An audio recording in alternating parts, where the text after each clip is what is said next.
Welcome back to Ozarks Tonight. There's a lot of confusion about COVID-19, and now that there's a vaccine, people have even more questions.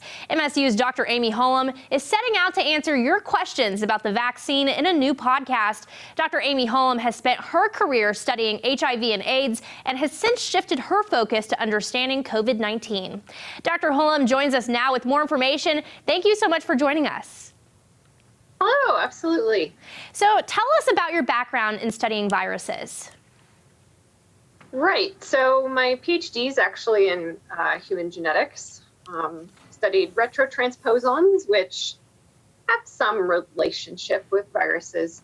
And then when I went to do my postdoctoral fellowship, I started working on HIV. So I did my fellowship in Tom Hope's lab at Northwestern University and have been working on HIV ever since. So my lab here at MSU, we study how HIV replicates in cells. So over the summer, you actually taught a class on COVID-19. Was it challenging teaching a class on something that's evolving? Yes, it was. I taught it with 3 other faculty members from my department. We all had different areas of expertise, but it definitely was an immersive experience because information was changing pretty rapidly and a lot of it was new information. It was a lot of fun though, because we got to use current information and current examples and update our information as we went through the class. So challenging, but a lot of fun.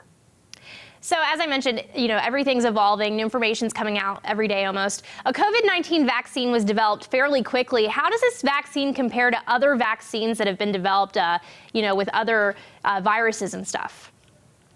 Right. So the vaccine was developed quickly, but it's based on work that's been around for years. So especially the 2 that are approved right now, the Pfizer vaccine and the Moderna vaccine, are both mRNA vaccines, which is a new technology, but it's a technology that was in development for other types of vaccines and especially for MERS, which is a related coronavirus to SARS-CoV-2.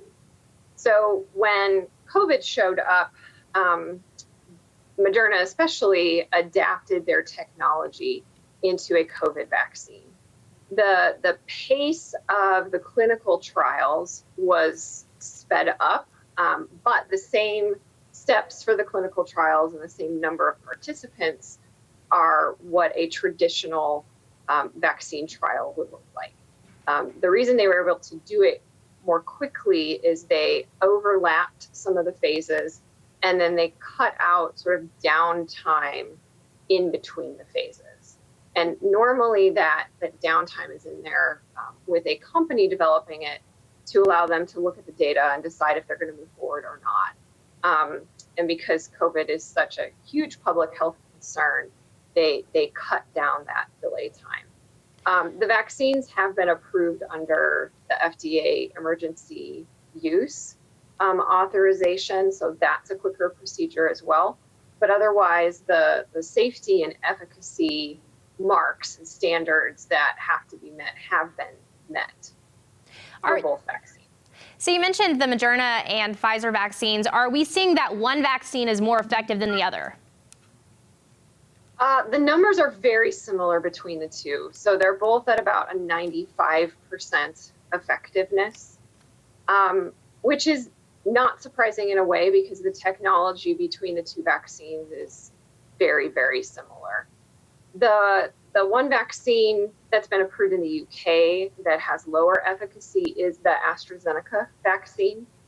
And Johnson & Johnson, it's a different technology, but Johnson & Johnson here in the US has a vaccine that's similar to that one. They haven't published their data yet. I think that's going to come out probably within maybe the next week or 2. So the AstraZeneca vaccine is a bit lower, but it's a different type of vaccine, and that's why. So are you hearing that a lot of people are concerned about side effects of the vaccine? Are we seeing any serious side effects so far? Right. So I think most people are concerned. I think that's the biggest concern is some unintended, very serious side effects. Those largely have not been seen. Most of the side effects that have been seen are fairly mild and with what you can get with any vaccine. So pain at the injection site, fatigue, headache, those typically are more common in younger people and more common with the second dose of the vaccine. As far as serious side effects, people that are allergic, let's say to like bee stings, or have had a bad reaction, an anaphylactic reaction to a vaccine, they are cautioned to, when they get the COVID vaccine, be observed maybe for a longer period of time. So those severe reactions usually happen within 15 to 30 minutes of getting the vaccine. So as long as those individuals are monitored, it shouldn't be a problem. And if they do have an adverse reaction, medical personnel can be there to help them immediately. Beyond that, you hear of a few instances of reactions maybe that happened, or adverse events that happened around the time somebody got a vaccine. But with so many people being vaccinated, sort of life events or medical conditions are going to happen to people anyway, right? And then it could just happen to coincide with them being vaccinated. So we haven't seen high numbers of adverse events that would suggest that those are caused by the vaccine. So does the vaccine prevent people from getting the virus, or does it just kind of lower the risk of a severe case? Right. So what it was tested for in the clinical trials was lowering deaths and severe COVID infection. And both Moderna and Pfizer were 95% effective at doing that. What they did not study at the time, but now can go back in their clinical trial participants and start to look at, is to see if it actually does prevent infection. Because we know there are asymptomatic cases of COVID where somebody's infected but has very mild symptoms or no symptoms, and they can still transmit the virus. So now they're going back to see if there maybe were asymptomatic cases in the vaccinated group or not in that clinical trial. So that's information we probably should be getting. With the current vaccines and our current information, they prevent severe cases and prevent deaths. All right, Dr. Holum, where can people go to listen to this most recent podcast? So on the MSU website, if you go to the McCreary College of Health and Human Services, there should be a link there. There's a blog there as well.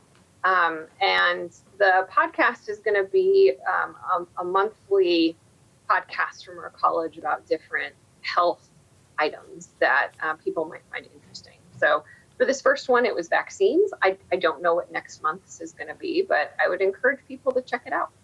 Absolutely. Dr. Holum, thank you so much. Yep, thank you. We'll have more Ozarks Tonight coming up after the break.